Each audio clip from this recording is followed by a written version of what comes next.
Now declarative into interrogative. Declarative sentence कहते किसे हैं? डिक्लेरेटिव सेंटेंसेस जो होते हैं वो स्टेटमेंट्स होते हैं and it has two parts, assertive and negative. Assertive, I am going to school, negative, I am not going to school.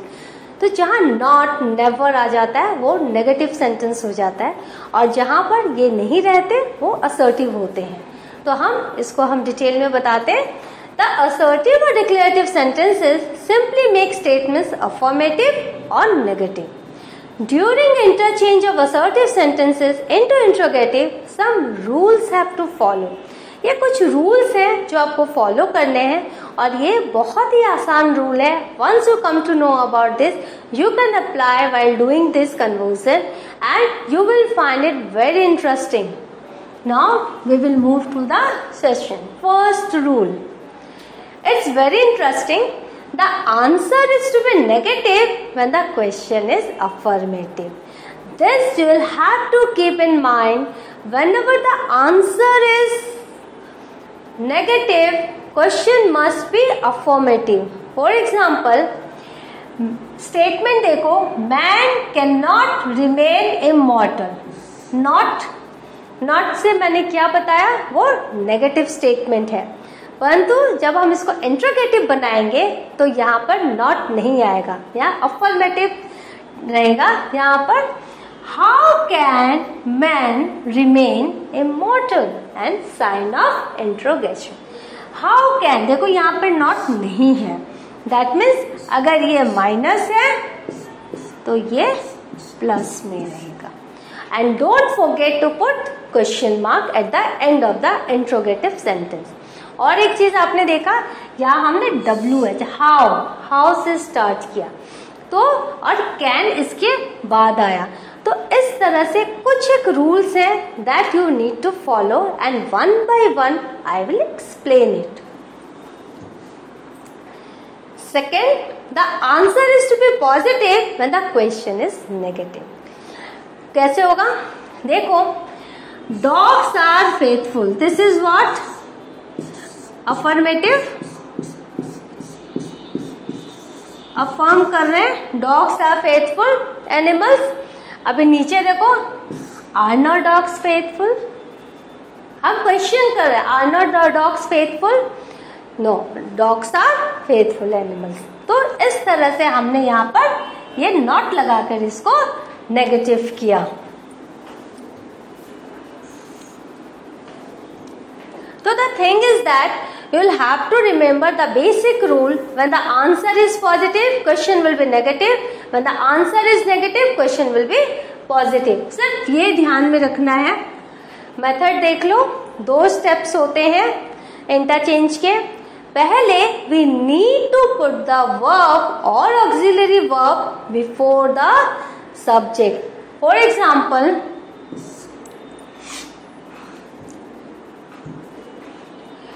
हम एक सेंटेंस लिख रहे हैं, you have done a project.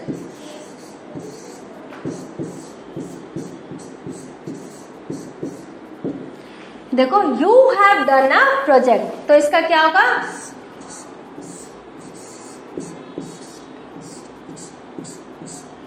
Haven't you done a project?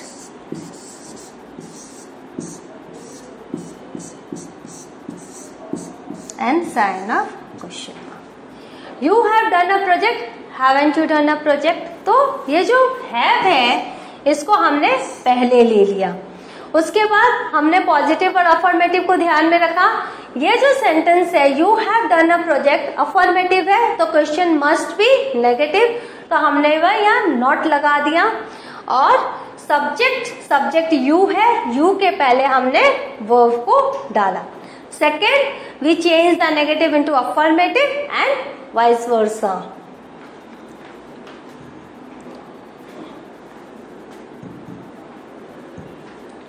Next slide में चलते हैं।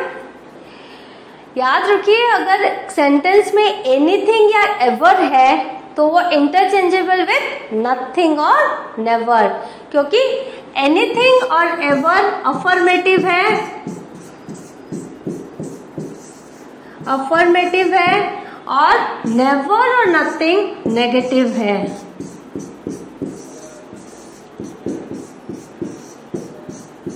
Right? he will never forget the experience, इसका हो गया will he ever forget the experience, क्या वो कभी भूल पाएगा? तो यहाँ पर हमने will को पहले रखा, सब्जेक्ट को बाद में रखा, नेवर जो नेगेटिव था उसको हमने पॉजिटिव एवर किया, और फिर सेम जो है forget the experience as it is है। तो आपको इसी तरह से देखना है और स्पेलिंग्स को और रूल्स को अच्छे से ध्यान से करना है।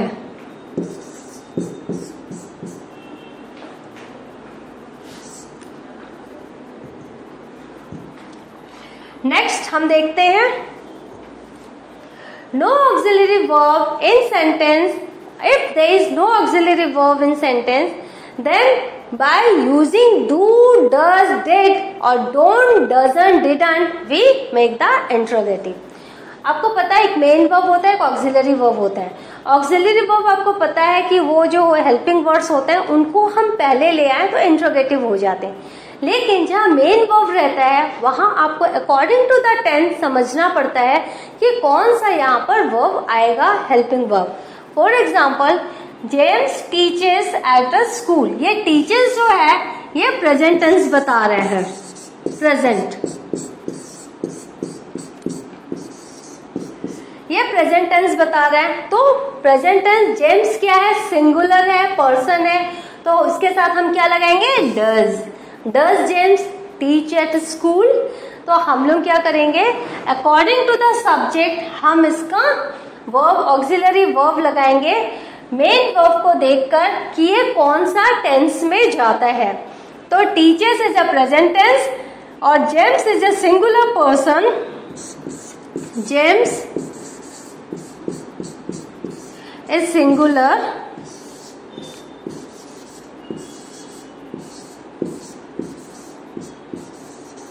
singular, so we have used this does, we haven't used do, we haven't used did। did कब होगा, जब ये past रहता, अगर रहता है जेम्स taught at school तो did जेम्स, understood। तो इस तरह से आपको बहुत ही ध्यान से इसको इंटरचेंज करना है। Now Suzy has a beautiful voice, तो आपको पता है ये प्रेजेंट टेंस है, ये प्रेजेंट टेंस है, तो हम इसको इंट्रोगेटिव कैसे बनाएंगे, और ये अफर्मेटिव भी है। तो Does Suzy have a beautiful voice? यहाँ पर आप ये ध्यान देना, ये जो हैज है ये पोजीशन को बता रहा है, ये हेल्पिंग वर्ब यहाँ नहीं है, it's not a perfect present perfect, ये क्या है पोजीशन को बता रहा है। तो ये सिंपल प्रेजेंट टेंस है, सिर्फ सिंपल प्रेजेंट। हमने क्या लिखा इसलिए डज, Suzy ये have हो जाएगा, does Suzy have a beautiful voice and sign of interrogation।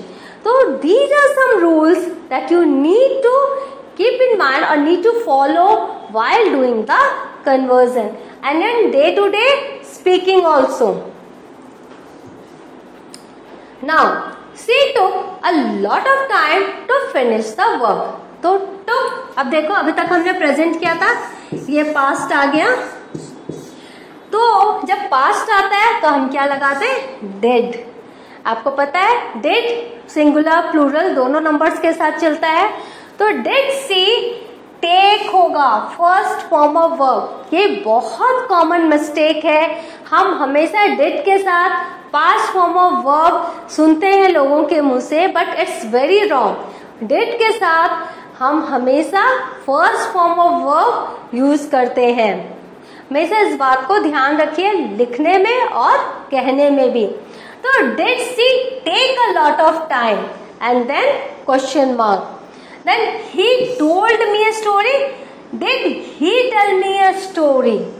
तो यहाँ पर टोल्ड नहीं होके टेल, और टोल्ड से पता चला ये पास्ट है तो did.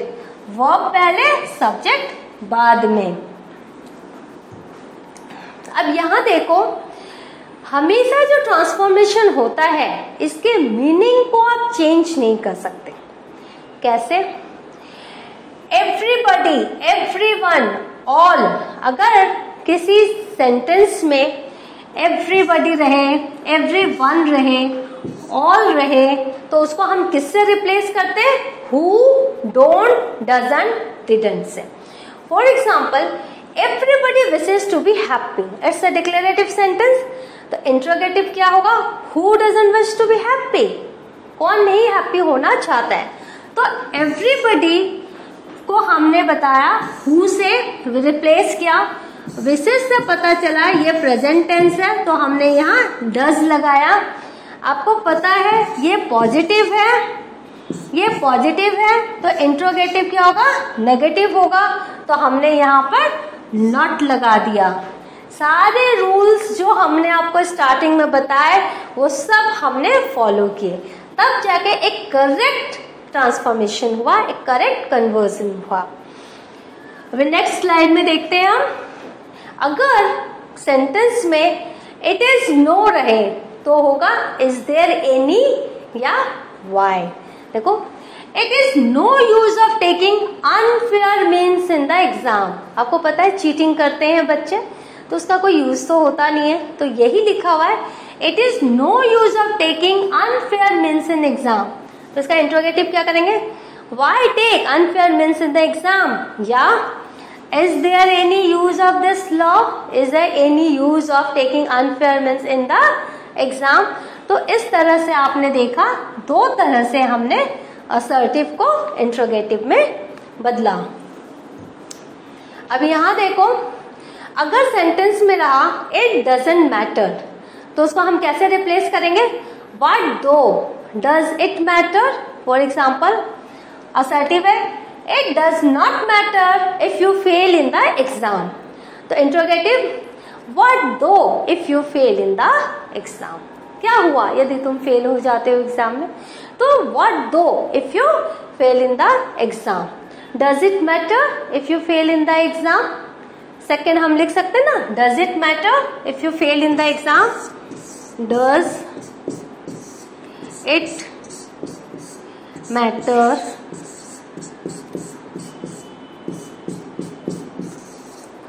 If you fail in the exam. तो इस तरह से हमने डज इट मैटर के साथ भी इस सेंटेंस को बना दिया। नेक्स्ट हम देखते हैं, एवरी और नाउन अगर रहा, एवरी प्लस नाउन रिप्लेस होगा इज देयर एनी या noun plus who, don't, doesn't, didn't. Example देखो, every man, this is a noun, common noun, every man wishes to be happy. Interrogative क्या होगा? Is there any man who doesn't wish to be happy. अब आपको तो rule समझ में आ गया, तो इट्स बेटर कि मैं एग्जाम्पल्स आपको बताती जाऊं। और दिस इज द पैटर्न, ये पैटर्न आपको प्रैक्टिस करना, प्रैक्टिस भी नहीं करना, आप सेंटेंस देखोगे तो अपने आप आपको पता चल जाएगा कि कैसे सजाया हुआ है। नोबडी अगर रहे, नो वन रहे, नन रहे, तो रिप्लेस होगा हु से। Nobody could count my love for you, तो interrogative, who could ever count my love for you. आपको बताया हमने नोबडी रहेगा तो इसको हु से, क्योंकि ये नेगेटिव है, हमने पॉजिटिव बनाया इसको इंट्रोगेटिव में। Understood? Now move to the next slide. There is no अगर सेंटेंस में रहा तो रिप्लेस होगा is there any, who, what. There is no use of this law, तो क्वेश्चन आ जाएगा what is the use of this law. तो there is no one present in the hall, is there any one present in the hall. तो इस तरह से हम देखो, is there any one present in the hall, there is no possibility of completing the task, तो who can complete the task. तो इस तरह से हम इसको चेंज कर सकते हैं, पैटर्न आपका यही रहेगा। तो आपने क्या सीखा आज? आपने सीखा डिक्लेरेटिव को जो स्टेटमेंट्स होते हैं पॉजिटिव और नेगेटिव, उनको इंट्रोगेटिव में कैसे बदलते हैं। सारे रूल्स मैंने आपको बताए। पॉजिटिव अगर है आंसर तो क्वेश्चन नेगेटिव, आंसर अगर नेगेटिव है तो क्वेश्चन पॉजिटिव। उसके बाद अगर सेंटेंस में जितने भी वर्ड्स हैं जो मैंने आपको स्लाइड्स के थ्रू बताए वो रहे तो उनको कैसे आप रिप्लेस करेंगे। तो इस तरह से ये पूरा का पूरा चैप्टर आप बार बार पढ़िए, बार बार प्रैक्टिस कीजिए। रीडिंग में जहाँ भी आपको ऐसे सब चैप्टर्स रहे, ऐसे सेंटेंसेस है, उनको कन्वर्ट करने की कोशिश कीजिए और इस तरह से आप एक्सपर्ट बन जाइए। Wish you a very good luck for doing this and for knowing this and for practising this. Hope you will soon be a better knowledgeable person of this chapter। तब तक के लिए थैंक यू। रिवीजन करते रहिए।